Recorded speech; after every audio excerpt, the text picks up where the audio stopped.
Est-ce qu'il vaut mieux prier ou agir? C'est une question qu'on peut se poser souvent. Moi je le vois personnellement, parce que je vois que la volonté de Dieu est quelque chose évidemment de très puissant. Et j'ai bien vu dans ma vie que des fois j'étais confronté à un mur parce que j'allais dans une direction, c'était pas la volonté de Dieu. Donc clairement ça marchait pas. Et puis d'autres fois ça marchait parce que c'était la volonté de Dieu. Et à un moment donné, je sais pas si tu ressens ça, mais tu peux te dire, mais bon finalement, puisque de toutes les façons, au final, que j'agisse ou pas, Dieu fait sa volonté. Dans ces cas-là, autant se contenter de prier, c'est aussi simple. Et quelque chose de très intéressant, si tu regardes dans l'Exode, si tu regardes toute l'histoire du peuple d'Israël, Dieu fait des promesses au peuple et il leur promet la terre promise. Mais il la leur donne pas. Il la leur donne pas comme ça. C'est tout un cheminement. C'est toute une histoire qui requiert l'action et la liberté des personnes. Donc oui, il y a une forme de promesse. Dieu va bien le réaliser. Il le dit et il le fait. Contrairement à nous, il dit exactement ce qu'il fait et il fait toujours ce qu'il dit. Donc oui, mais on ne sait pas comment ça se réalise. Et par contre, ce dont on est sûr, c'est que ça demande notre participation.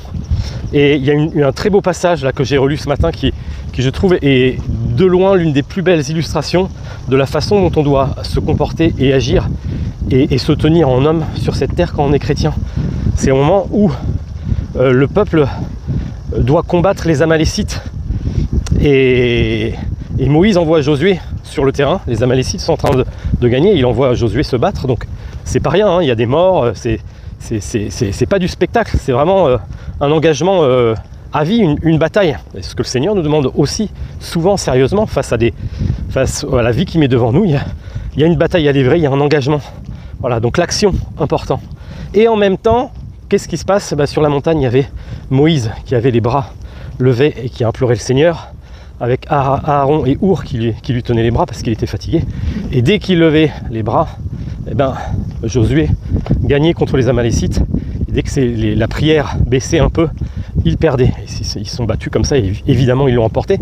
Mais c'est très beau parce que ça montre exactement la façon dont on doit agir, c'est-à-dire se donner pleinement. Tu te donnes pleinement dans ce que tu fais. Tu as une bataille à livrer, tu livres la bataille. Tu as quelque chose à faire, tu le fais pleinement. Tu t'engages tout ton être. Alors, c'est important. Et en même temps, il y a la prière qui doit tout porter derrière. Donc on voit vraiment que c'est une alliance. C'est une alliance entre l'action de l'homme, notre action, et l'action de Dieu par l'intercession.